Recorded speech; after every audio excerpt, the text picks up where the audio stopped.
Today's episode of the Get Home Safe podcast contains explicit language that may not be suitable for all audiences. Listener discretion is advised. It's time to play ball. Welcome to the podcast with no limits. Whether it be sports, current events, or random thoughts, this is the place to step in and stay a while. Your host is a proud alumnus of Rio Hondo Prep, a former minor league baseball umpire, and a man with strong opinions. Welcome to the Get Home Safe podcast and your host, Matt Ursuma. Hey guys, and welcome to another episode of Get Home Safe. It's the middle of the week. It's Wednesday. That means it's time for Bill Barnes on the weekly Wednesday weigh-in. The retired police officer and retired college baseball umpire joins us every single week for very strong opinions and very random thoughts. Once again, here is the one and only Bill Barnes. Good morning, Bill. Greetings, one and all. A lot of news to get to, a lot of things going on, a lot of things happening, a lot of different opinions out there. But I think one opinion is pretty solid, is that Mr. Chauvin, former, I say that with a good feel, former Officer Chauvin, guilty. I know of no one, and believe me, I know some old school, old crazy cops from the day that think that what he did was righteous and not criminal. Okay, I know of no one, and I think we're all in agreement on that. That cannot, under any stretch, be justified. So we're all in agreement that he was guilty. He used poor judgment. He was vicious. He was punitive, and it turns out that the jury of 12 found him to be criminal, and he's going to get what he gets. The judge will sentence him, I believe, in 3 weeks, and we'll see what he gets. Well, it was just short of a year, Bill, when all of this went down, and we went on the air, and you immediately, said how much you thought what he did was wrong from the video, and even back then, everyone was like, "Hey, this is completely wrong what he's doing." But I want to talk to you about the case itself. Now, was he guilty of wrongdoing? Absolutely. Derek Chauvin, what he did was completely unacceptable. And I think where some people today are a little, I won't say divided. I think most people are united, as you said, on the fact what he did was wrong. And he was responsible for somebody's death. I think we can all agree on that, right? Yes. There is a shade of gray. Correct. That is on whether it was murder or manslaughter. Let's break it down. Here's the bottom line. This man was handcuffed. All right. He was handcuffed. He said he was claustrophobic and he didn't want to be inside a police car. Well, tough shit. Tough shit. He breaks out a window. He goes crazy in the car. It's not your car. All right. The city will pay for new windows. Okay. To get him out of the car, put him face down on the ground with your knee in his neck for 9 minutes and some odd seconds is absolutely unacceptable. There is no reason for that. There are ways to combat that. You had what, 4 cops there? 4 cops. You can't tell me, I don't care how strong or how completely vicious Floyd was in handcuffs, to where 4 cops cannot put him in some type of what we call a leg restraints. I don't even think they had leg restraints. Okay. Put him on his side and restrain him until medical aid arrives or a bigger vehicle arrives. But to begin with, he should have never even gotten out of the car, in my opinion. Yeah, and so you're setting up a recipe for disaster by doing that, and that is all 4 cops' responsibility. I don't give a shit that Chauvin was the senior guy there. All right. First of all, there should have been a supervisor there. Why there wasn't, I have no idea. And that's something that I believe the Department of Justice is going to dive into and see the police practices of the Minneapolis Police Department. That just was announced today. And I applaud that, especially in light of the shooting last week that should have never happened. Guys, I am not anti-police, obviously. I'm a former cop of 27 years, and I back those guys every chance I get. The 99.9% of the time, police are in the right. Okay, they're in the right. Police work is ugly. People get violent. You need to overcome that violence with some form of, I hate to say it, but violence. Force. Force. The force necessary to effect that arrest, the force necessary to combat what you're being faced with. Yeah. But it has to be reasonable. I will riddle you this. Was that reasonable? No, it was not. Especially the 2 some odd minutes that Floyd was on the ground and he was unconscious. At that point, he's not resisting anymore. Well, there is a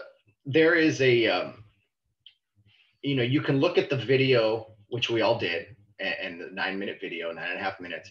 All right. But there's so much more. My only point with all this is there's so much more that went into the big picture. You could come up with the same result. Absolutely. And I'm going to look in the camera right now because I know someone listening or watching.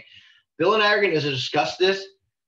Bill and I are not defending Derek Chauvin by any means. I am not defending. Bill has said adamantly how much he's against his actions. I am against Derek Chauvin's actions. I am saying that to the camera and into the microphone as loud as I can. Okay. We are discussing the case.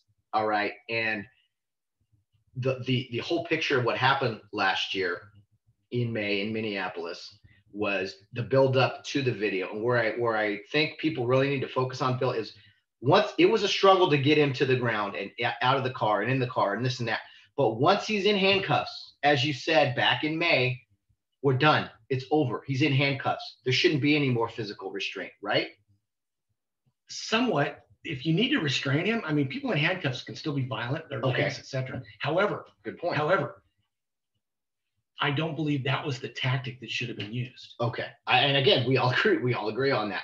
What I think happened with this whole thing, and again, the 3 cops kind of standing around, just like, I think you could start to see a sense in their eyes of the gathering that was occurring. And I don't know why Derek Chauvin did what he did. Nobody knows. And what interests me, Bill, is that people automatically assume he did what he did because he was a racist. Is he a racist?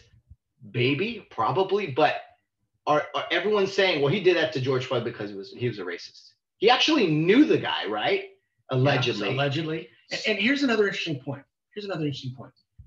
I have not heard not one person that he worked with, that he was friends with, even his wife, for Christ's sake, has not come to his defense. No, I've not heard, oh man, this is Derek Chauvin, great guy, can't believe he did that. I have not heard any of that. Even Mark Furman, who we all know said some stupid shit and made himself into a racist.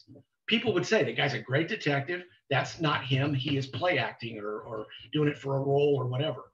Okay.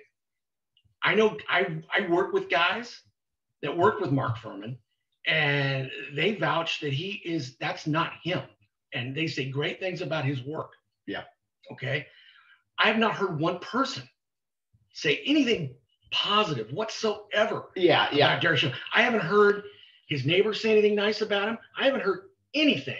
And if I'm wrong, if somebody can find something that contradicts what I'm saying, by all means, send it to me. I'd like to see that. I don't think anyone's looking for good things about Derek Chauvin. No one's looking for that. So you have to. So there is a pattern there with this guy, and shame on the Minneapolis Police Department for not recognizing what a turd he was and doing something. Oh yeah. All right. I am the biggest critic of police administrations. Okay. All right. Because usually they go overboard on discipline. They eat their own on small, minor bullshit things. which destroys morale. In this case, they had a negative retention officer that had a pattern of doing, bad things. So, oh yeah, and Bill, I have to say, for like, no one here's defending what happened. Again, one more time, I don't know how many times we're gonna have to say that, but do you think it is people are? I've heard people the past day be ridiculed because they talk about that the second-degree murder, especially the third-degree murder charge, is a little shady. It was definitely manslaughter, 100%. And I think if murder would not have been a conviction, there would be fires all over the country right now. So do you think the potential of major rioting had anything to do with the verdict? Absolutely. Okay. Absolutely. And hey, the jury did what they did. It's up to the judge. I mean, the charges, yeah, they're ugly. When you get convicted of murder, that's not a feather in your cap by any stretch of the imagination. But it's going to be up to the judge whatever punishment he gets. So the jury, and I don't blame them. They picked the long straw on that. Yeah. Oh yeah. And you could not, if they were paying people money to be on the jury, there's not enough money I would have ever taken to be on that jury. I've been like, I don't want any part of this. Sorry. No. I don't want any part of this. Someone's got to do it, but it ain't got to be me. But I don't like jury duty anyway. So we've talked about it before, but can we please go into the details of second-degree and third-degree murder charges to your understanding? Because everyone's like, oh, he should have been convicted of all three. Well, it's like, well, let's break them down so we kind of have a clearer understanding. Well, first-degree murder is lay in wait, premeditation. Yeah, that's the big word. To get Chauvin on first-degree murder, which wasn't even on the table, you would have to surmise and prove that he, in roll call that day, said to someone, I'm going to go out and kill me a, what, all right? Or I'm going to go out and, if and it doesn't have to be a specific person. You could just say, I'm going to go kill somebody. Yes, correct. Okay. That obviously didn't happen, or it would have been brought up. Yeah. First degree happened in the commission of a crime. Okay. Like you go in to rob a place, and the victim gets killed. That didn't happen. Okay. This happened because during the course of his employment, he went above and beyond, overboard, punitive, causing death. That is a sect. Now I'm just familiar with California law. I don't know how Minnesota law reads, but in California, if proven beyond a reasonable doubt, what he did could have been second-degree murder. For instance, the O.J. Simpson trial, those were both first-degree. Maybe there were other charges, but that was first-degree murder because they were charging that he was premeditated. Yeah, and he laid in wait and went over there to kill them. Absolutely. Okay, I think there was second-degree murder charge, but second-degree basically is you. Now, if reacted. If argued correctly back then, you could have argued crime of passion, and it would have been a lesser degree of murder. But because there was a history of domestic violence, and because he laid in wait, and he killed the waiter as well, then it's all bets are off. But again, on this case, not knowing Minnesota law, it kills me and it pains me to say this because it's just unfortunate, but correct. I think it was a correct verdict for the people. It was a correct verdict for the jury. They were under a lot of pressure to do what they had to do, and they did it. Mm-hmm. Now it's going to be up to the judge to deliver whatever time Mr. Chauvin's going to get. So now they're putting it on the judge. Oh, yeah. And I thought I heard that because he doesn't have really prior criminal history, he's looking at 12 and a half years for second degree. The sentence is up to and included. The maximum, I believe, is 40 years. Okay. So he's not going to get 40 years. That's the addition, but it was potentially lower because of his prior history. I'm going to go on record. I'm going to predict, and we're 20, half of that maybe? Yeah. Yeah, and it depends. They're going to do they'll do what's called a probation report, not a probation report, but a report on his past.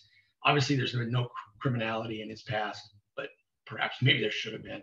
I don't know. I mean, I'm not making light of the situation here, but I mean, what do you think happens to that guy in prison? And do they put him in He will never be around another inmate that on record or on paper could do him harm. He will be in protective custody. He will be housed in a segregated unit away from the hardcore. What I mean by hardcore is the hardcore career criminal. Okay. With murderers, rapists, robbers, etc. He will not be around those folks. He will be in protective custody. He'll be, doing paperwork for the guards. Mm-hmm. He'll be one of those guys. Mm-hmm. My question about the justice system, Bill, is this, and my understanding of the third degree murder charge was from what the example people gave was that third degree murder charge was basically you shoot into a room full of people and you hit somebody, you kill someone. It's not a direct intent, or not intent, but a direct aim, I guess you would say, to go after a specific person. So that was kind of, some people were like, I could buy the second degree, but the third degree charge was interesting. But anyway, my point with the whole justice system is that, do you think we've changed at all in the sense that, like, Twitter and these videos and this instantaneous reaction we see now to things is all that matters versus a trial and putting forth evidence and facts and making a case one way or another? Definitely. I believe that a raw video of something like a police shooting is slanted by the media. Agree. White officer shoots black female. Why can't it be officer shoots female? Well, it usually is listed that way if it's not those two correct races. Right. So, we've got to have, okay, you talk about social justice in this country. Okay, I'll buy it. We need to have media justice. Ooh, I like that. There needs to be an overhaul of the media. There needs to be rules. There needs to be some ethics involved with some of these folks that are completely out of control, vicious, and out of bounds, and they have no filter when they report these things. CNN, guilty. They like to inflame things. According to AOC, the wonderful congresswoman from New York, this verdict is not justice.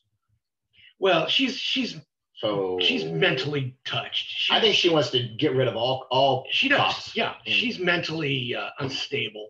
She's not playing with a full deck whatsoever. Discount everything that woman said. I agree with that one. As well as Maxine Waters. Oh, well, okay, let's get to that, because this happened, I think it was Monday night. And you know what, Bill? I don't want to go back to January 6th, but I am going to.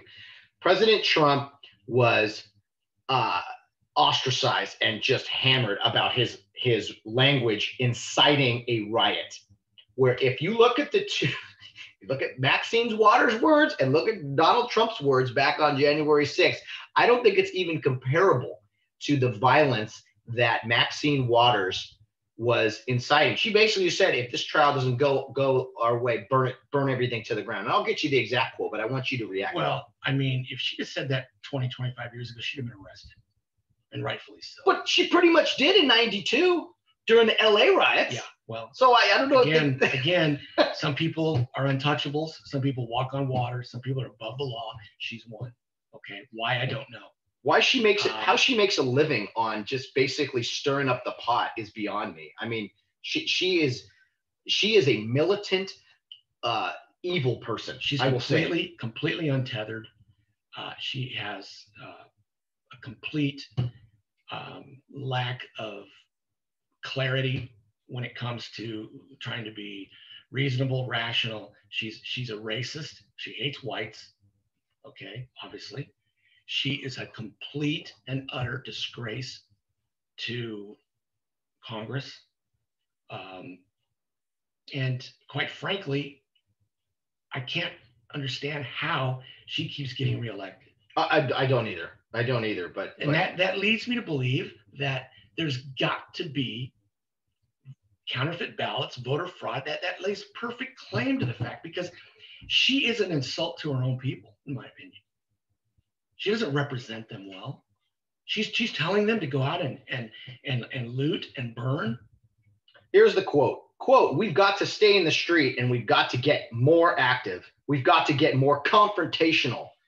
We've got to make sure they know that we mean business." Now, what does that mean to you? What does that mean exactly, Maxine? Does that sound very peaceful to you?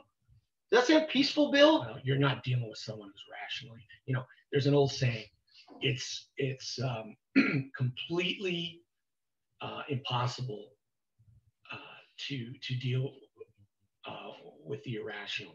Okay. Can I tell you something else about irrational Maxine? You know what she did before she went to Minneapolis, Bill? And why? Okay, first of all, she's a California congressman. Okay, she's from like Compton or Linwood or someplace in that area, and it doesn't really matter. Why is she in Minnesota? That's not her territory. Stay the fuck out. Yeah, I don't quite understand that. But you know what she allegedly did, Bill? And I think it's confirmed now. Travel logs obtained. This is from Fox News. You know what Miss Maxine Waters did? Mrs. I'm not sure if you're married or not. I don't know who would marry you. I don't know who would want to sleep with that. Oh, man. Can you imagine? Bill, if you don't make the coffee better, anyway. Yeah, that would lend complete credence to suicide. You know what? If you had to wake up to that. You know what Maxine Waters and her traveling party, you know what they requested before they went into Minnesota? God only knows. Police escort. Well, there you go. How ironic. There you go. Wow. Police escort. I don't know if they're armed police or if they're these traffic cops that people are trying to put out in the world. But Maxine Waters, all she does is stir it up. She's made a career on stirring up the mob and, just saying how unfair things are. Meanwhile, she's had a pretty successful run in politics. But anyway, I see her or hear her. I'm just like, it's appalling to me what she said, Bill. Because I'll tell you what, if a Republican or conservative had said something anywhere near that, it would be the lead story on everything. Once again, it's the media. It's the media who is either funded by these folks, or it's a complete and utter disgrace that what the media has become. What's interesting is that, so again, I keep talking about the O.J. Simpson case because that was a case in a trial that was, trial of the century. Everyone remembers it. And that jury was sequestered, and they tried hard to keep the jury away from, media and hearing about the things that the media and everyone was talking about. But I think there was some serious intent here by people like Maxine Waters. Heck, Joe Biden, the president of the United States, even chiming in and basically, there's another mental patient. Basically trying to sway the jury one way or another. Look, we agree. Chauvin's convicted and he's guilty. But for politicians to get involved in a trial, that's walking a fine line there, Bill. And people will say, "Matt, how could you're standing?" No, I am not standing up for Derek Chauvin. One more time. He's going to jail for a very long time. What he did was wrong. There you go. I said it again. But isn't that a slippery slope? Yes, it is a real slippery slope. I got a question here on this topic. Yes, let's go. Fresh off the press. It's from a very, very nice lady friend of mine who's recovering from some minor surgery, and I wish her well. She's progressing fine. Has a little bit of pain still, but she's going to look absolutely even more gorgeous than she already is when this whole thing wraps up. Look at you, smooth talker. Well, it's the truth. Okay. She feels that she doesn't agree with something I said, but opinions are like assholes. Everyone's got one. Well, okay. Thank you, Mia. Appreciate that. And she says, "I look good, by the way." Well, thank you even more. She feels that the other officers aren't guilty. Are not. One was a boot, which means he was a trainee. Okay. And the other one kept trying to help Floyd. Just my opinion. Fair enough. Fair enough. They're going to have their day in court. And are they as culpable as Chauvin was physically? Probably not. However, there was an old case, an old military case back in the Vietnam era, and it was a George Calley who slaughtered a village and had ordered his troops to do it. They did it. And when you see something unlawful, you are supposed to act accordingly and not adhere to that command. Now, again, this is up to the jury to decide. I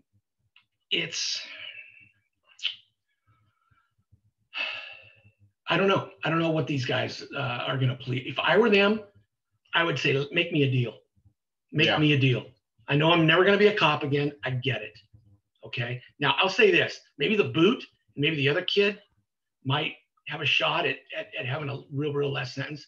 The guy that pissed me off and the guy that I wanted to bitch slap was the Asian guy that had a smirky, smart ass look to him and was walking around like, this is what we do every day. And how dare the crowd videotape, how dare the crowd, second guess us. All right. That guy pissed me off. So I'll leave it at that. Again, I don't know that much about what their direct involvement or non-involvement was. But Mia, I appreciate your honesty and what you have to say. And I guarantee you, they will not get convicted of what Chauvin did. Yeah. And if they're smart, they'll take a deal. I do apologize to our listeners. It looks like Bill's mic was way down for the first. You're fine now because it's back up now. But God damn it! Yeah. Let's improve the studio here. The repeat everything we said. I mean, God damn, this is not 1946. This is not.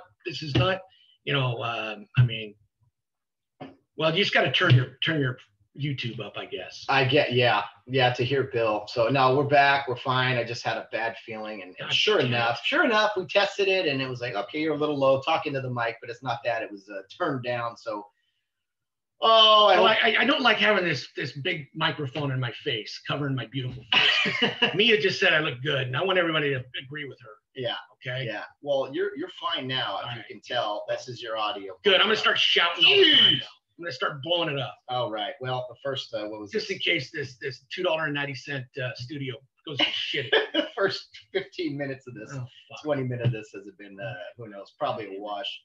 But anyway, not to repeat ourselves, but if you could summarize what you said in the past 15 minutes. Go ahead. Chauvin, guilty. I agree. Chauvin, bad guy. Agree. Chauvin, going to prison. I agree. What kind of sentence he'll get is up to the judge.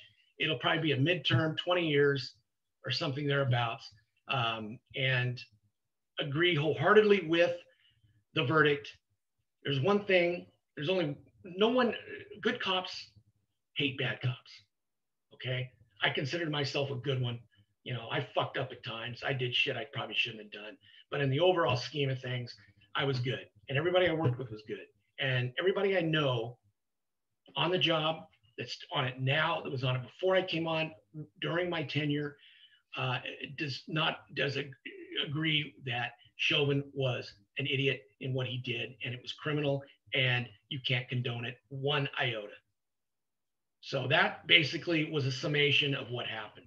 Okay? Yeah. I went on record a year ago when this fucking thing happened, and I said, the guy's dirty, the guy's guilty, what he did was wrong, and he will reap the ugly reward for this.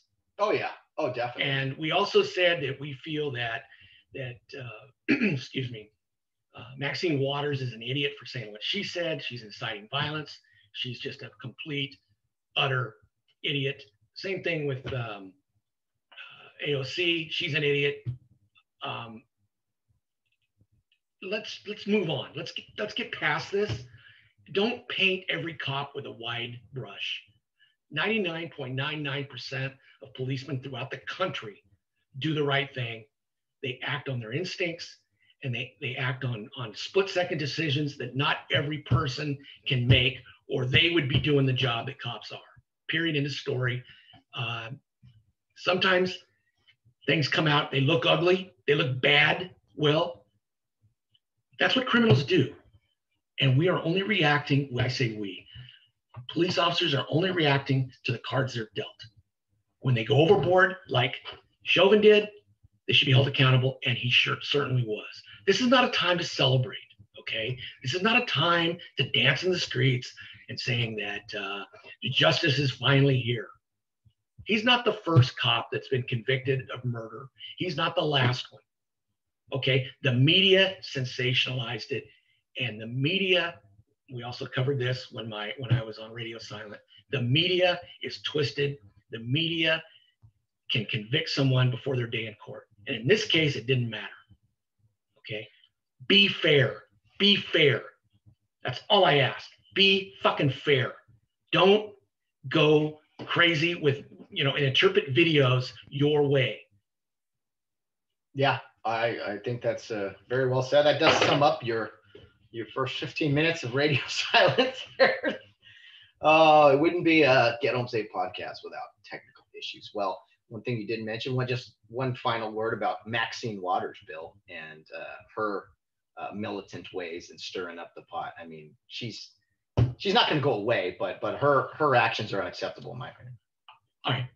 If a black woman, a black male, knocked at my door, I looked through the peephole, he looks presentable, he looks like he needs something, I'm going to answer the door. Mm-hmm. I guarantee you this.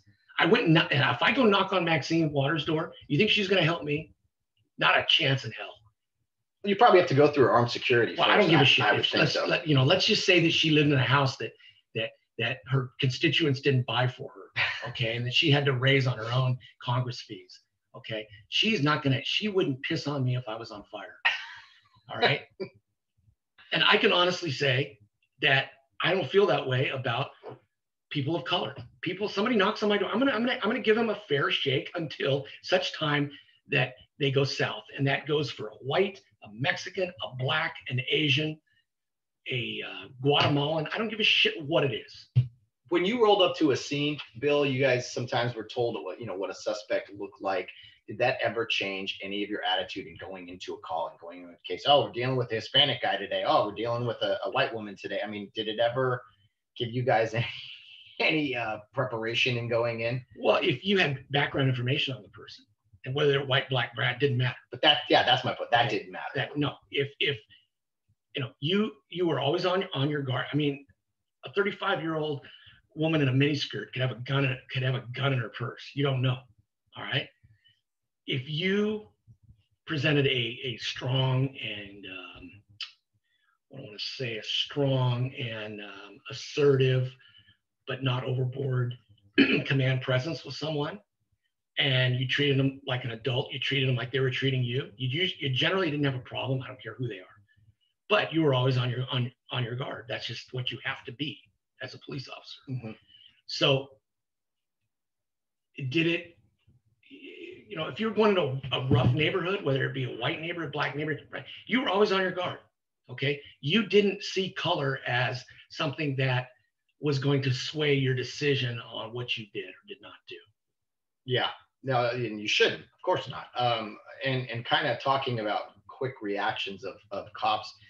There was a shooting yesterday, Tuesday, in Ohio, and rather interesting is in the sense of how quickly everything happened. I was like, okay, here's the video. Let's see what happened, and I couldn't believe how quickly everything went down.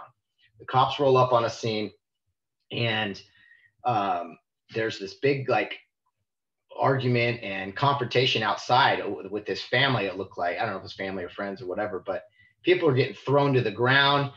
There was allegedly reports of a knife being there, and the cops roll up, and the body cam footage was released immediately last night to show everyone what in fact happened.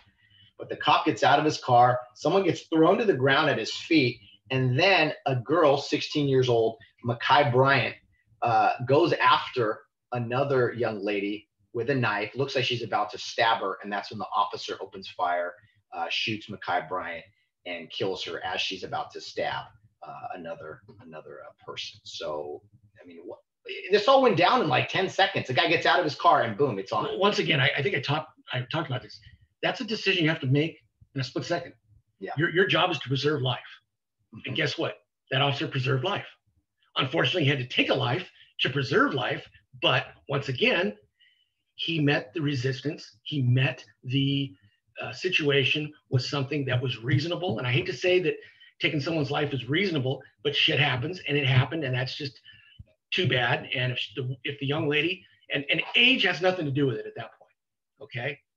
Age has nothing to do with it. No. If you see a murder in progress, which is what that was, you need to deal with it. And that was an absolute textbook righteous shooting. Unfortunately, the young lady made a decision that she had to pay her life with. And it is what it is. Well, so I don't know who it was in the video, but immediately after the shots, he's like, hey, man, she's just a kid. It's like she's about to stab another kid. Well, she wasn't a kid during that situation because she upped her kidness to being a young adult and acting like an idiot. Yeah. And she got what unfortunately was coming her way. What so here's the deal. I'm going to play media advocate here, which is the same as devil's advocate, in case you didn't catch my pun there. Had the officer not shot her, she ends up stabbing the girl. Mm-hmm. Then what's the call? Look, the police didn't act. They let and I think both the victim was Ma'Khia Bryant was a black girl, and I think the person she was trying to stab was a black girl. Then the narrative would be, look, the cops didn't act. They let a black girl get stabbed. I mean, you can't win with the media. No, and you go one step further. She stabbed the girl and then still had the knife, and then the cops killed her. So you have two dead kids instead of one. You've got a dead victim. Now you have a dead suspect, and it's lose-lose. Cops will be second-guessed. In this case, they're only being second-guessed because they, quote, shot a kid. Well, too fucking bad. All right? Life ain't fair. Where were the adults in this instance? It looked like there were some adults there. It looked like some adults were assisting in the fighting that was going on rather than being peacekeepers. If the cops have to be called, you've let something get out of control. And when the cops show up and someone has a knife and they're going after someone, what do you expect the cops to do? So I think what city was this in? Columbus, Ohio. The Columbus police, they released the video right away and were very upfront with the public saying, here's exactly what happened. But someone will take offense to this. Okay. I got to imagine. Was it a white officer? Yes. Well, it looked like you can only see his arms, but yeah. All right. Well, I don't care if he was white, black, brown, female, male, doesn't matter. They did what they had to do. He did have one of the guys next to him. I did see a black officer, and it looked like another white officer who came across the video. All right. So, it was a controlled use of force. You only had one cop shoot that did the shooting, which is excellent. You know, you don't come in, going kill house right away with 3 cops. Yeah. All right. It's a controlled use of force. Unfortunately, that use of force was deadly. And in this situation, completely justified, in my opinion. Yeah, that's what it looked like. And, I think we're all quick to react to video these days, as we mentioned with the George Floyd thing. Sometimes you got to piece together some other pieces of the puzzle, but ultimately the video usually doesn't lie, Bill. It is what it is. And yeah, very unfortunate situation there in Ohio. It seemed very righteous to me. Very unfortunate that it was a kid, but we cannot have kids, adults, anybody trying to stab another person. Okay. First of all, yes, a kid in lawful type years, they're still considered a kid. But as we all know, a 16-year-old female, they can have kids, they can play the adult role. And in this particular situation, guess what? She put herself above and beyond her age, and her age cannot be an excuse for what she did. Yeah. All right. And you can be emancipated at 16. Okay. You're making adult decisions that your juvenile brain can't cash. That's a good point. Okay. So I don't want to hear this 16-year-old shit. All right. I don't want to hear it. You know how many 16-year-old kids in Casablanca back in the day, in the early 80s, mid 80s, shot at cops, including probably me? There's probably a lot of them. All right. And they don't get a free fucking pass. Yeah. You play adult games, you win adult prizes. Yeah, yeah, that's true. And my point is, anytime, look at, we're at a point now where basically anytime a victim is a person of color and the shooter is white, the officer is white, it's newsworthy. I don't Guilty till proven innocent. Yeah, it's very, very, very unfortunate, because if we're gonna agree on justified versus unjustified violence, we have to we have to agree. How about we just let the facts play out? There you go. Okay. Facts. What? FACT. Yeah, facts. Oh, okay. Let's let the facts play out. And the media is quick to judge, and they are so influential to ignorant people on the fence, ignorant people. They believe what they hear. They believe what is interpreted to them. The Don Lemons and the Chris Cuomos and all these other assholes that like to slant things to the left. They talk down to people, and people don't realize they're being talked to, and they also don't realize Don Lemon is a condescending asshole. Yeah. Chris Cuomo is just an East Coast barf bag. Okay. You know what I saw the other day, and this will be actually a little transition for us, was that Chris Cuomo was on there talking about why haven't people in like Fox News, conservative, how come they haven't got the vaccine yet, and how come they're not posting selfies and this and that of the vaccine. I know you got your second shot yesterday. Hey, I'm as conservative as they come. Yeah. All right. Now, I got my vaccine and I posted it that I did, and I've gotten ridiculed. Why do you post that, man? You know, is it that important? I go, well, why do people post what they're having for fucking dinner? That's true. On Facebook. I don't give a shit what you eat. All right. And if you don't give a shit that I get the vaccine, well, that's my business. Yeah. The reason I did it, Matt, is because I am proud that I did. Okay. I believe that it will help you. I don't believe that it's a mind control situation. You know, oh, well, you're being a sheep. Well, you know what? Last time I checked, I looked in the mirror and I was a human fucking being. All right. If I was a sheep, then that'd be altogether different. I'm not a sheep. I'm a goddamn adult. And I make an adult decision, excuse me, a little fired up, to get a vaccine. All right. Now, if it makes me sick, it'll be about 24 hours here in about an hour that I've had it. And that's when it's supposed to hit me. So if I turn into a leprechaun, you know why. Yeah, so we had a recorder. It's going to be a live event. Now, look, it's a personal choice. If someone doesn't want to partake in the program and get a vaccine, that's your choice. I get it. All right, I'm not gonna ridicule you for it, like saying, oh, well, you're not helping to stop the spread, blah blah blah. I got the vaccine. I feel comfortable that it's going to keep me from getting a severe case of COVID. I had it before in November. I don't want to get it again. I chose to get it. That's my fucking choice. And if you don't like it, great. Don't throw it in my face. I love the choice concept, Bill. If you don't want to take the vaccine, don't take it. Don't shame people for taking it, and don't shame people for not taking it. And I'm not going to ridicule you when you're in a hospital lying there half dead. I'm going to say, hey, it was your choice. I'm going to feel bad for you. I am.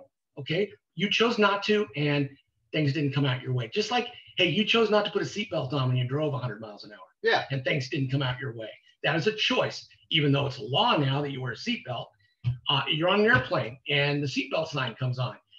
There's a reason. Put your fucking seatbelt on, or your head's going to get squashed against the roof of the plane when you hit turbulence. Let me ask you, as a guy who believes in personal choice and who's taken the vaccine now, what are your thoughts on this discussions about you can't travel or do things unless you have the vaccine? Well, that's a little extreme. I don't think it's going to come to that, but that's up to a particular airline. Okay. They may not want you to travel unless you've had the vaccine, so they can sell the middle seat, so they can serve food, so they can be on the plane without masks. You know, that's up to them. Just like it's up to you in your home. If you don't want me to come in here without a mask on or without wiping my shoes before I come in, that is your rules, and I live by them. Or I choose not to come in your house. You know? Now, I have a rule in my house that if you're a woman, you come to my house, you have to take your top off and come in. No, I'm kidding. But again, and that's why I don't have any visitors. But anyway, I mean, they're rules, and you don't have to. And if you don't feel like following that rule, then you don't have to enter the place. No shirt, no shoes, no shirt, no service. Okay, that's been around forever. That's their choice. That's, as the proprietor of that business, that's what they choose to do. Yeah. Okay, have some respect for people. Okay, what you're saying, I agree with.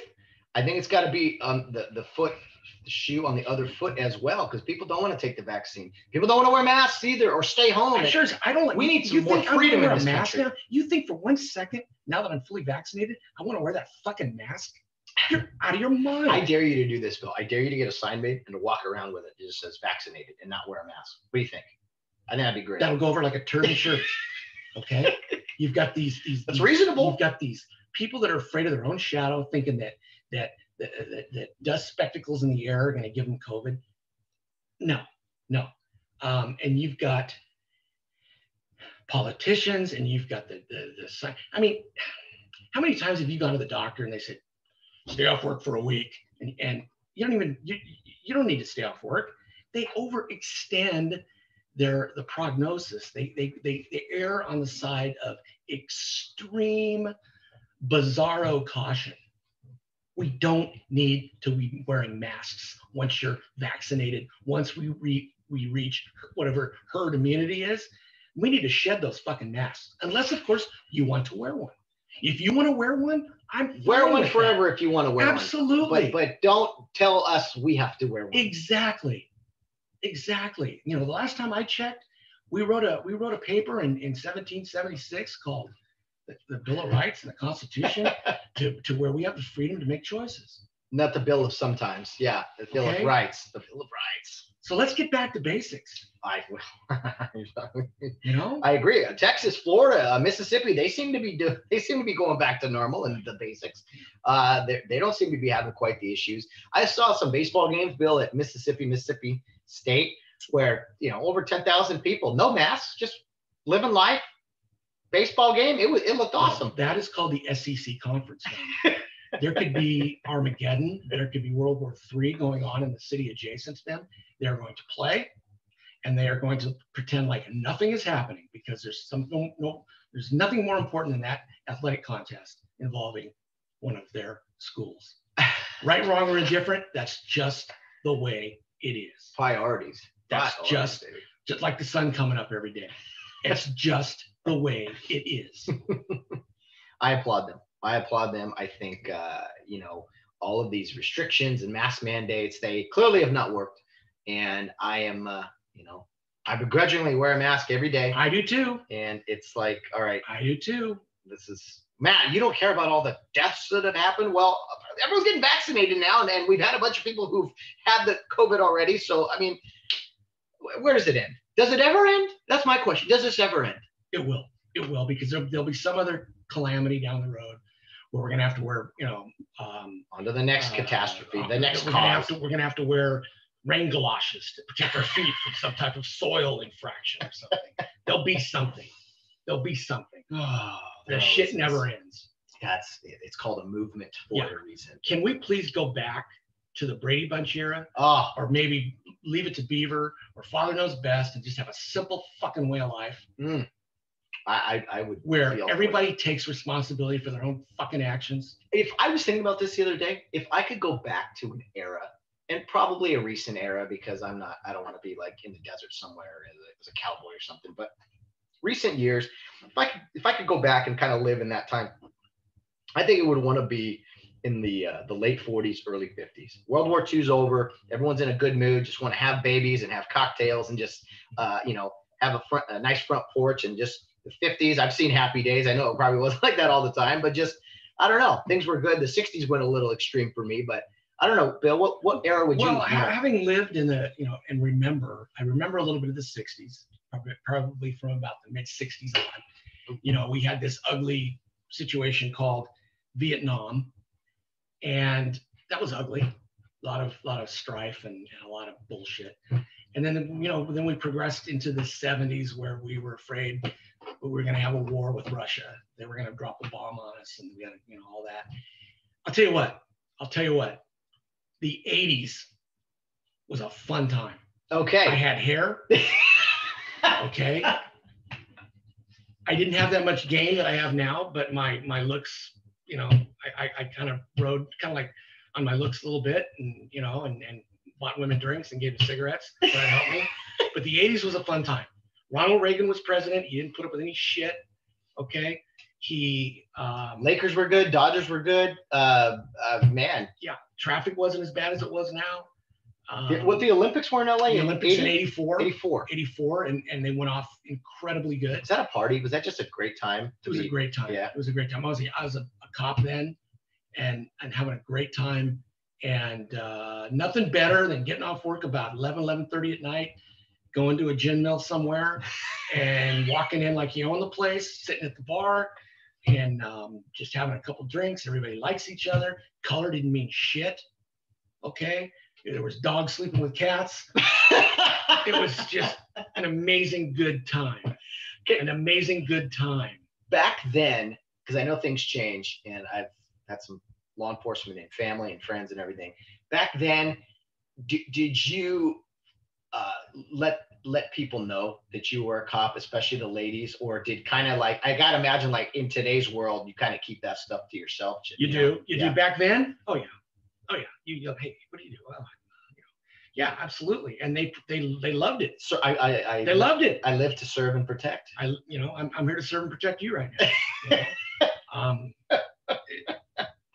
It was a fun time from about 1981, 82 to about 89, 90. It was fantastic. The best couple years was 84, 85. You know, you had. I'm a product of 84 and born in. Well, there you go. Your parents were obviously having a good time. Mom and dad. Loving life at that point. Excuse the pun. But, you know, there you go. You're a product of it. Absolutely. And, you know, I was in my mid-20s then and, you know, just rocking and rolling. And, you know, it was a great time. I've heard that a little bit about the 80s too. That's awesome. MTV came into existence. They actually played music videos back then. Wow. You know, what a concept. Mm-hmm. What a fucking concept. I remember everyone thought those would, I mean, now they're gone. Well, they're there still, but those at the time was a huge, like, wow, they're going to, a music video? This is unheard of. Right. Oh my goodness. Bill, I got to mention something, not to damper our good mood here, but I saw this, it was forwarded to me from a friend, and I was absolutely shocked and just heartbroken for a brief moment before I actually communicated with this individual. But my very good friend in the San Diego area, Mike Gashopo, former minor league baseball umpire. This was a news article. Officials say 2 inmates in a Vista jail beat a deputy in an unprovoked attack. And my good friend Mike Gashopo, who I've umpired with and is now a sheriff's deputy in San Diego, he was attacked down in the jail down there, and the pictures looked horrific. It did not look good for him. I looked at the date later on and realized it was 2 months ago, and I had just texted with Mike on February 7th. This occurred on February 14th. I texted him the other day. He says he's fine. He's okay, but just awful. Did you get a chance to read that article I sent you? I did. Yeah. I did. I'm glad that I didn't know the follow-up on this. I'm glad he's okay. He looked like it was a vicious beating, and that happens. It's unfortunate. He was with a nurse. He was escorting a nurse through there, and some the inmates, I guess, lured him over asking for something and dragged him in the cell. And I'm gonna speculate on this, and I could be wrong, but I'm sure that the reason they did that is because the guy was doing his job, and he didn't take any bullshit from people, and the prisoners didn't like that, and they decided to because where are they gonna go? They're not gonna escape. Yeah. I mean, that's just something they did because they obviously didn't like the guy, because he was most likely doing his job and not acquiescing to the inmates' demands and wishes. Yeah, no doubt. So I was a little scared the other day. I spread the word to a few other former minor league umpires, and Mike Gashopo, great guy, very funny guy, a great sense of humor, and I know he's going to do great. We'll send him the link, and Mike, continued good health to you, my friend, and from one ex-lawman to another. I'm glad you're doing better, and I'm glad that you've overcome that. And I hope that you go back to work, a lot stronger and a lot wiser for that. Yeah, amen to that. Bill, I got to ask you, this came up in regards to, there was 2 situations that occurred last week with law enforcement, or maybe, I'm not sure about the one with the military guy, but he brought up a question that I have for you as far as what we can do better as civilians. When we are lit up by the police, I've been in cars where guys have gone a different way with this, where they don't pull over right away. And their thought is, well, let's get off the freeway, or let's find a better place to pull over. As far as police go, when someone does not pull over right away, does it raise your awareness at all? Should civilians just pull over immediately, or what should they do? Once the red light, you see the red light in your rearview mirror, or you hear the siren, or both, you pull over immediately. It's happened to me on the freeway. I've been stopped and I start to pull over, and I can hear on the loudspeaker the CHP officer twice. This has happened. Pull off at the next off ramp, make a left and stop. Okay. I do that. Yeah. For their safety and probably mine. I get it. But they will tell you if they don't like the spot that you've picked, they will tell you. They'll adjust. It's it's their call, not yours. You are now being detained. You have got the red light, which means you are to pull over and stop. Mm-hmm. If they don't like this positioning, they will tell you. Because it raises suspicion, even if you're not fleeing. Because you're not, as police officers, we're trained to pick our spot. Okay. Okay. We'll follow until we see a safe area. Then we activate the emergency lights for the traffic stop. We pick our spot. Mm-hmm. It is not up to the civilian to do that. So if they want to, if the police officer or CHP wants to pull you over on a crowded highway, hey, that's their call. And they pick the ground of their choosing. I was just curious, but so the shooting that occurred, of course, right after we recorded last week. Do you remember what city that was? It was called. I know Dante Wright. Brooklyn Heights, Minnesota. Right outside Brooklyn Center. Right. Brooklyn Center, Minnesota, which is in the same area as Minneapolis, St. Paul, where the Chauvin thing went down. Mm-hmm. Okay. Yeah. Same area. Is that? And I believe, what was her name? Kim Potter. Was that the officer? Does that sound right? Yes. I'll double check that. Yes. But anyway, with this traffic stop, Bill, Dante Wright was pulled over and was going to be arrested, was going to be detained. They were starting to put him in handcuffs. He fought out of the handcuffs, jumped in his car to flee the scene. Kim Potter reached for what she thought was her taser and was screaming, taser, taser, taser, and accidentally fired her weapon, her gun. It ended up killing Dante Wright. It was no accident that she pulled the trigger. Correct. I stand corrected. Wrong device. Wrong device. Okay. Now let's dissect that. All right. One thing. Okay, you can say anything you want about cops from California, most notably Southern California. We may be assholes at times. We may not be the most user-friendly folks in the world when you're talking to us. We may have a little bit of a gruff disposition, but we are very well trained. Mm-hmm. We are very well trained. And in that particular situation, the completely horrific training that showed with these officers came through bright and clear. Number one, there were 3 officers there. 3. You had the officer that was in training by the training officer, Potter, go figure. And you had another officer that was on the passenger side of the car. Why he was over there, I have no idea. Yeah. Okay. You now have confirmation that the young man has a warrant. You're going to arrest him. The first thing you do is you escort him to the rear of his car, not at the driver's open door, where it's convenient for him to break away. I didn't think about that. And get in and drive off. That shows your training. Wow. Okay. You also disable the vehicle, like turning the car off and taking the key. Do you have a legal right to do that? You absolutely do. Okay. That's not improper search and seizure or whatever? Your safety, and in this case, his. Okay. That is not, no, because you're going to arrest him now. So by virtue of the arrest, if you decide to impound or store that car, you have to inventory the vehicle. Okay. Okay. Yeah. Now, if these things would have been adhered to, if you'd have had 3 officers trying to handcuff him instead of just the trainee who did a piss poor, pathetic job, and where was his TO when this went down? I have no idea. Obviously, she needs to be trained too, because 26-year veteran. 26 years. Bill. Obviously, in that 26 years, she did not have a lot of experience in dealing with someone who was resisting arrest. Mm-hmm. Okay, whether she had a desk job for 25 of those years, I don't know. And it showed her lack of awareness, her lack of officer safety, her lack of general efficient training. And she's the trainer training him. That is just pathetic. And why this other guy was nowhere to be found, I have no idea. Can I ask you this? Do you think because okay, it shouldn't be that 2 guys and a woman, shouldn't be 3 officers that difficult okay to get one person into handcuffs, especially the size. Well, look at him. He was what, 5'8", 130 pounds. Mm-hmm. He looked like a slight built guy. Yeah. Okay. He did. All right. Okay.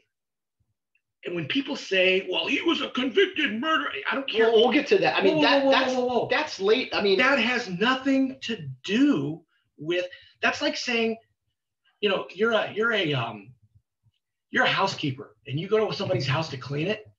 This house is filthy. Why am I cleaning? That's your fucking job, is to overcome resistance when someone says they don't want to go to jail. Mm-hmm. You don't resort to kill house. Right. But that's not what happened. It's not like the cops rolled up, they looked at it. No, this guy is okay. No. Let's shoot him. That's not what happened. No. You can sense who you're dealing with. You can sense, okay, this guy's probably been in trouble. If you have any type, and that's not profiling. That's not profiling. That's assessing the individual that you're dealing with. Okay. That's not profiling. That is not profiling. Profiling is a black man's driving a Cadillac. There's probably drugs in there. And little do you know that it's, Kareem Abdul-Jabbar, mm-hmm. who we all know probably smokes weed, but he doesn't sell weed and he doesn't, transport it. Okay. That is profiling. Yeah. All right. This is not profiling. This is assessing the immediate situation. And they did a piss poor fucking job. Yeah. It should have never got to. Now, let me ask you, do you think, because, we're in this kinder and gentler world now, do you think, I'm not talking about a taser or a gun. I'm talking about maybe roughing up a suspect a little bit. Do you think there's a little more hesitancy to be a little more physical with the guy, getting him in handcuffs, maybe doing what you got to do physically to get him to comply? Do you think there's a little that plays into maybe suspect in this situation getting out of their grasp? Could be. I don't know. If a guy, let me ask you, if Bill, if you were trying to handcuff a guy, it was me and you mm-hmm. trying to handcuff one guy, and what would you do if he started to resist? How would you physically restrain him? Well, I would look for you to help me, mm-hmm. And the 2 of us, good-sized guys, will be able to probably handle this guy. Get him to the ground, handcuff him, get him up, put him in the car. So it might be tackling involved. It could be grabbing. It could be whatever force is necessary to overcome the resistance. Mm-hmm. Tackling, control holds, perhaps. Back in the old days, a very effective way of getting someone into handcuffs was to cheap shot kick him right in the nuts. Okay, I'll be real honest with you. That happened, and you know what? It's better than shooting and killing. No one died. No one died. Absolutely. All right, the guy was. I guarantee you, he complied after that. He complied. Yeah. So you just do what? And was that a justified use of force back then? Probably not, but that wasn't taught at the academy. You were doing a deflective kick to the upper area to try to get the suspect attention away from resisting, so you could the central area, and you were a little low. That's all. But you know what? It worked. Mm-hmm. And everybody went home that night. All right. Now, that was bad. In fact, to me, all 3 of those officers were piss poor in their tactics, and that should have never gotten to that point. They by their inept police tactics created that exigency to where in my opinion, nowadays, a low-grade warrant like he had, why she would even pull a taser is beyond me. Well, I'm not going to let Dante Wright off scot-free here. No. He did not deserve to be shot and killed, but you resist, bad shit happens. Resist, sorry. Bad, Okay. yeah, I mean, and I get that, but I don't think Kim Potter was this closeted racist that waited 26 years on the force to shoot a black man. I don't think she was a woefully trained officer that unfortunately choked in the big moment, and she's probably going to spend quite a few years in jail to think about it. Yeah, I think she's being charged with second-degree manslaughter. Okay. Which, okay, it was clearly, okay, some people say, oh, well, that was no accident. I mean, what do you make of grabbing the wrong weapon, Bill? Does that happen? Poorly trained, poor judgment, and poor tactics. Do you know who Dan Bongino is? Yes, I do. Yeah, he's excellent. Ex-law enforcement, ex-Secret Service. Him and Geraldo Rivera got I saw that. into it. Take a Valium. You're a 70-year-old man, Geraldo. Yeah. Well, Geraldo is an expert on policing outside of Dan Bongino's experience, and was saying, well, the taser should be on your dominant side, not on your cross drop. Completely. You don't know what you're talking about. Completely fiction. Completely ridiculous. Okay, first of all, Bongino, I don't know, he sounds like he, had a pretty good career and he's pretty knowledgeable. I'll give it to him. Okay. Geraldo likes to just mouth off. Geraldo likes to just, spew things. Him and Bill O'Reilly used to go at it. And Geraldo is supposedly, a conservative. My ass. Okay. Conservative. Wow. Exactly. Okay. Geraldo, again, another trumped up, complete left-wing media frenzied, react before you think, supposed journalist. Supposed, yeah. Supposed, okay?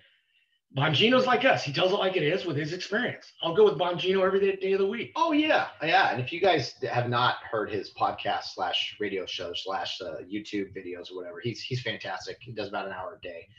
Actually, in some places, I think he's replacing Rush Limbaugh, but he's fantastic. He's former law enforcement, former Secret Service, actually has run for Congress a couple times too. So great guy. Always fiery. Man, that guy's fired absolutely. up all the time.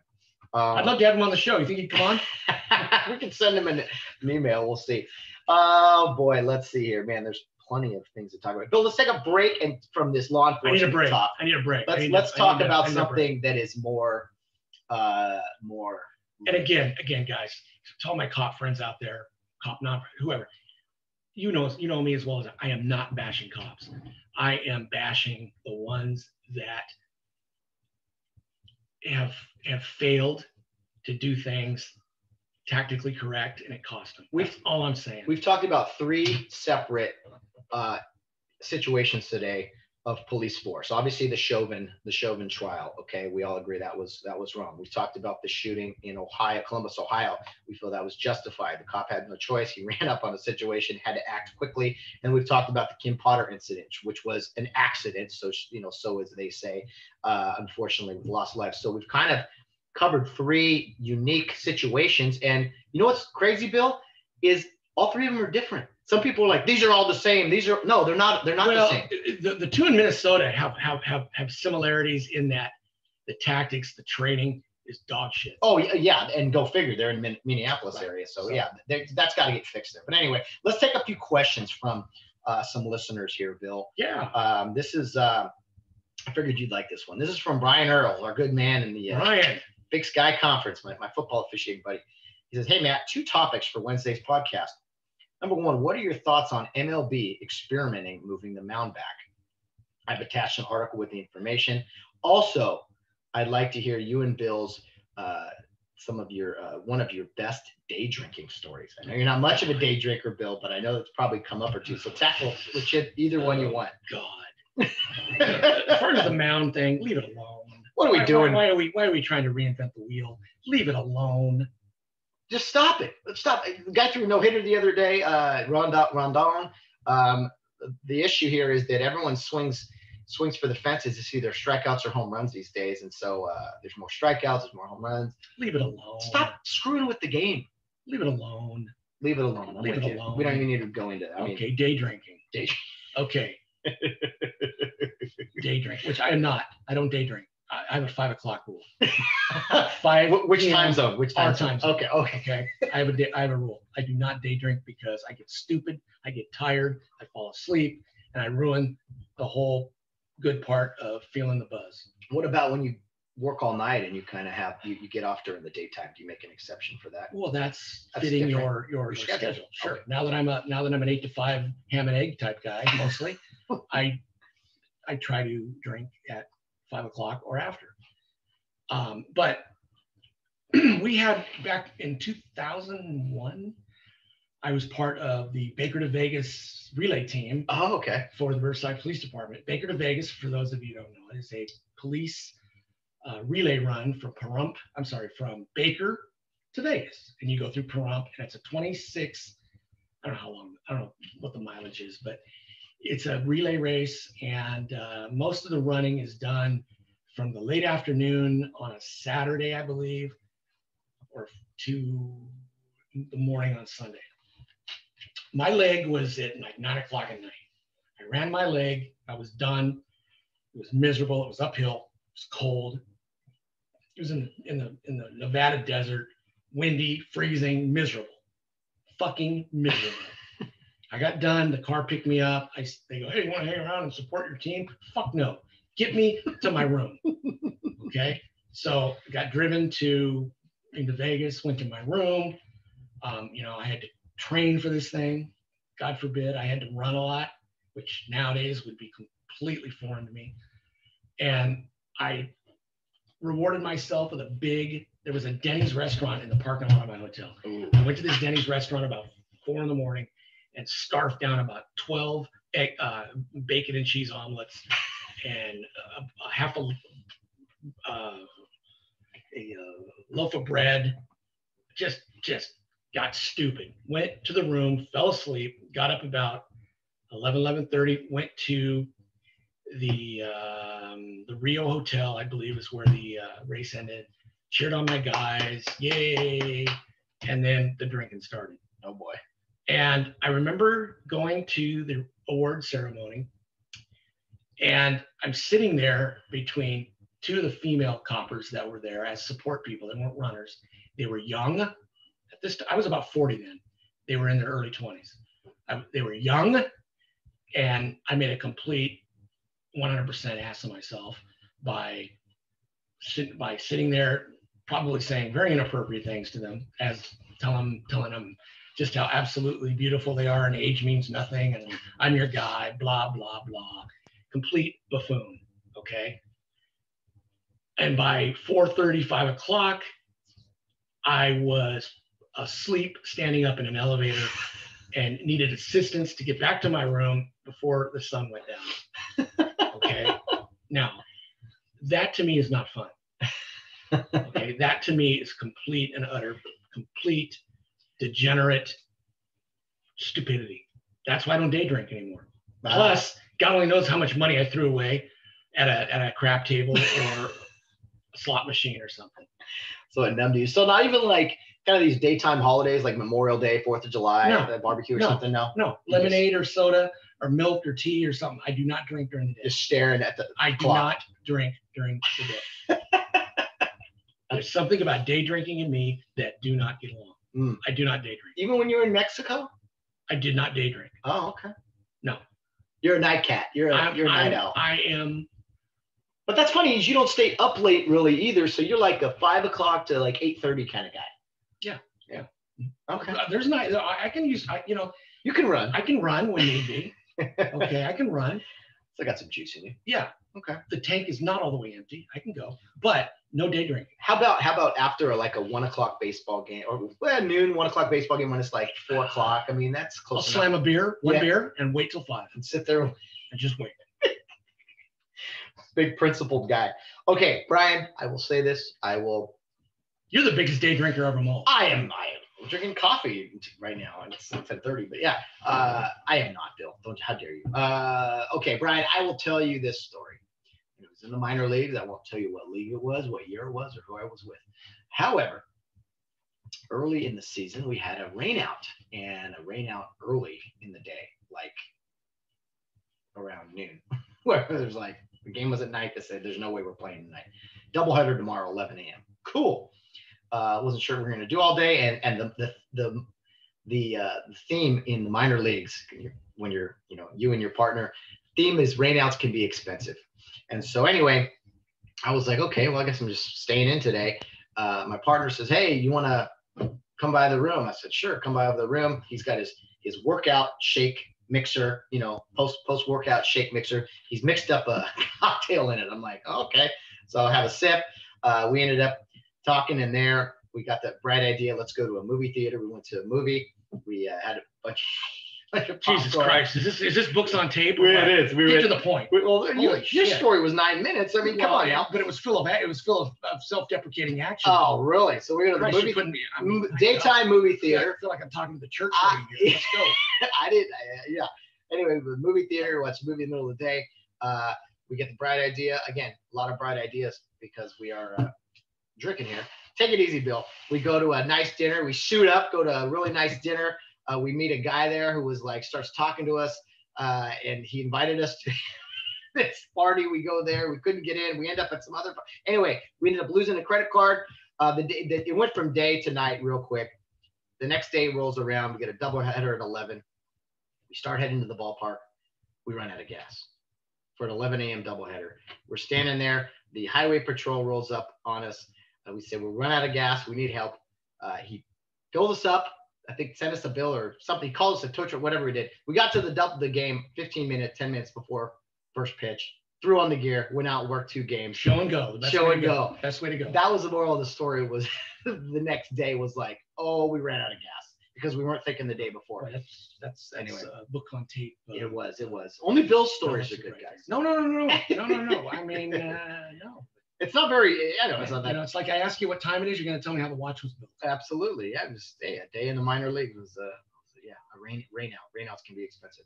All right, Captain Maida Bajorquez, Bill from West Point. He sent us another question. It's similar to the question Brian sent about the mound being pushed back, but his question was with Mr. Barnes again. Mr. Barnes, is it a good idea? Who is benefiting, the pitcher or the batter? The mound going back. Is there any benefit to the pitcher you can think of? Probably not. No, none. These guys can't throw the ball 50 feet. What's that? 60 feet 6 inches? Is that what it is? Yeah, 66. Okay, they can't throw the ball 60 feet now without bouncing shit in the dirt. Mm-hmm. How are they going to do it when they move it back? True. Leave it alone. I agree. Leave it alone.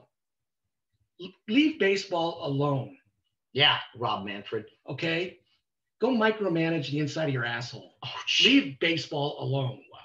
Wow. What are your thoughts, Bill, on them using the Atlantic League, a non-affiliated league, to experiment with various rules? Experiment all you want. If the Atlantic League wants to lay down for that, that's on them. I don't give a shit about the Atlantic League. I know nothing about the Atlantic League. I could care fucking less. Yeah. Leave Major League Baseball alone. The only thing I would like to see, is a DH to where you can, get the Otanis of the world a full game. Yeah. Go pitch or DH like college does or did. I don't even know if they still do it. That would be my only addition to more hitting. All right. You want more hitting? Get a good hitting pitcher in there that could stay in the game, even though he's been pulled pitching wise. Yeah, that's a very simple fix. Yeah. Why? Anyway, if you want to add more offense. Now, do you think pitchers? I think you see more throwing situations in the American League than you do the National League, and that's because pitchers have to get in the box. Mm-hmm. And so, do you think that's just that pitchers in general are more willing to throw at batters knowing they don't have to get in the batter's box? I would say so. Yeah. So who knows? You could see more offense, more excitement, more guys throwing at each other. Who in fact knows? Okay, we talked about pulling over. Bill, what's on your mind? Anything else? Well, I have a couple shout outs. I did one earlier. I don't know if it was when we didn't have any sound, so I'm going to repeat it For those who already heard this, possibly, pardon me, but it's our show. I'll do what I want. I'm sending a big shout out to Mia, my friend, who had some surgery, and she's been recuperating and is doing quite well now. And she's going to be, with the surgery, she's going to be even more beautiful than she already is. Whoa. Okay. Talker. And my other good friend, Margie, out in Yucaipa, she's an avid listener. She, at one time in her life, and she has overcome it, which I'm very glad, had cancer. Okay. She sent me a text yesterday. She's a big listener of the show. She said that she won't be able to tune in the morning because she is, and I'm going to get this right, so I'm going to read it so I don't fuck it up, is she goes, I'll be in surgery tomorrow morning. Doctor is removing my implant that was used for chemo. Removing it, which means no more chemo. Wow. She's obviously in absolute remission. Doc says I won't be needing any more. Yeehaw. I'll listen to it on Thursday. You guys always crack me up. God bless you, Margie. I'm glad you beat it. You no longer need the implant. Hopefully it's a small little scar. It won't show much. Yeah. But who cares? You got it out and you're on to bigger and better things. And you got a great, great life ahead of you, especially when you listen to us. Yeah, absolutely. We appreciate Margie. And you too, Mia. You're going to become an avid listener. In fact, we want to get you on the show because you work in a related field that knows a lot about law enforcement, and your opinions are outstanding. We've talked ad nauseam about things, and you're pretty sharp. And we'd love to have you on the show. Our viewing and our listeners would go sky high with you. That's another reason. Yeah. So think long and hard about it, and I'm sure you're going to blow up my phone once you see this, and you'll let me know one way or the other.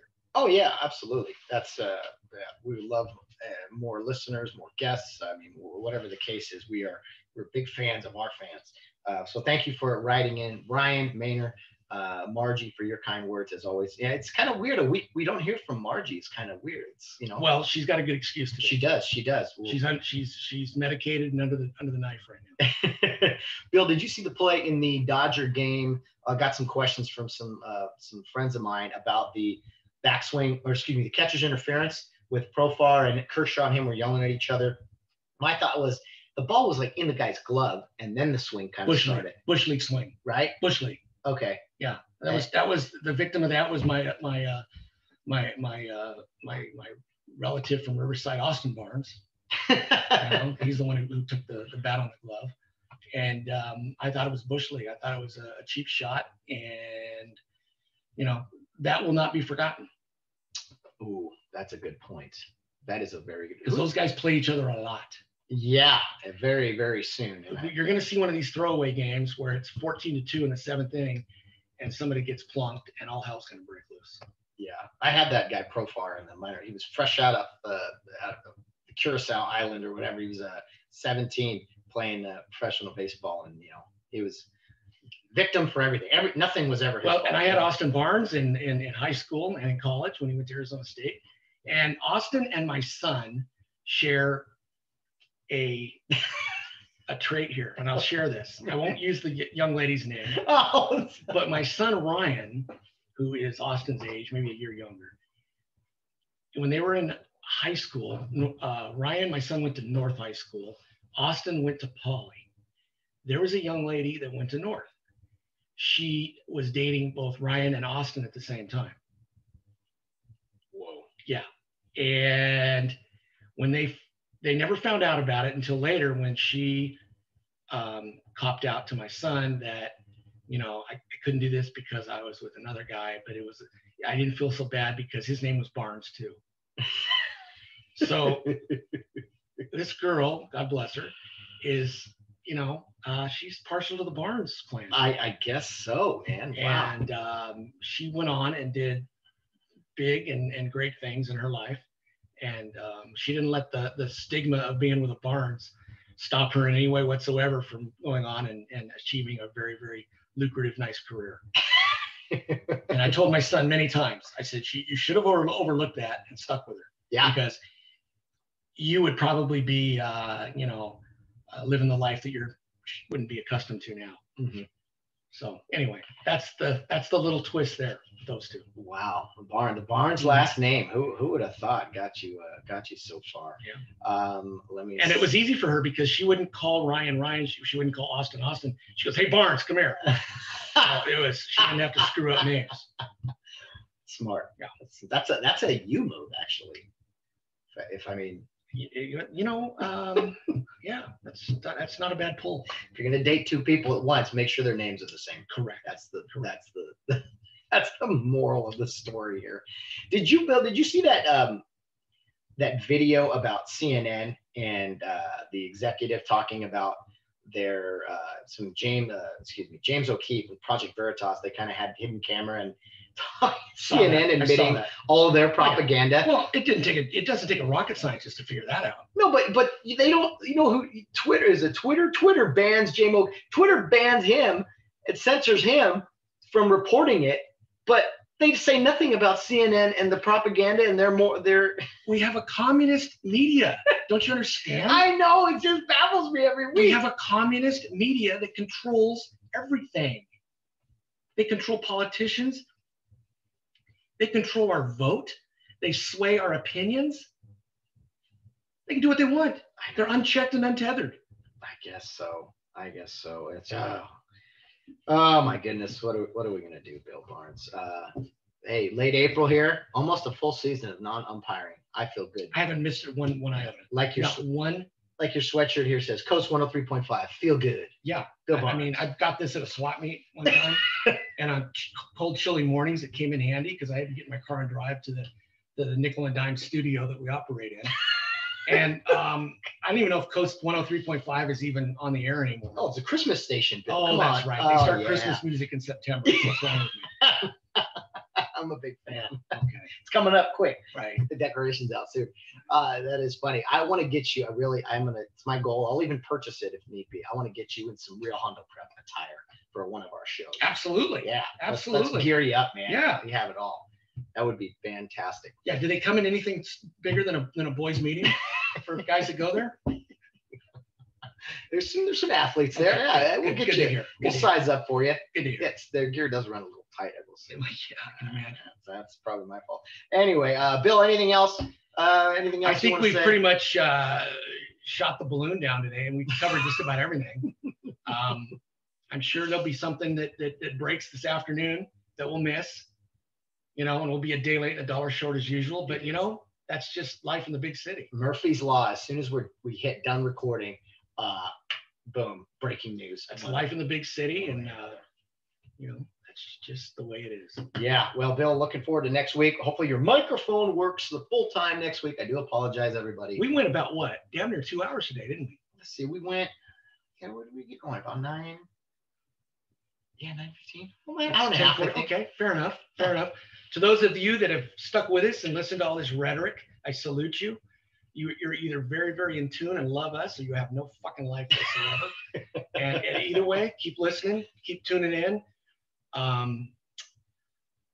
Tell your kids, phone your friends, and wake the neighbors and let them know. We're here for you. Questions, we want questions. Yeah, tell Bill he's full of it too. Anything. Yeah, because anything. Generally I am, but I get away with coming out here and pontificating my craziness, and I go unchecked, just like the media. That's right. That's absolutely great way to finish up here. Well, guys, thank you for tuning in to this edition of the Weekly Wednesday Weigh-In. And as always, no matter what you're doing, whether you're out on the town or rounding third base, get home safe. Or somebody's home.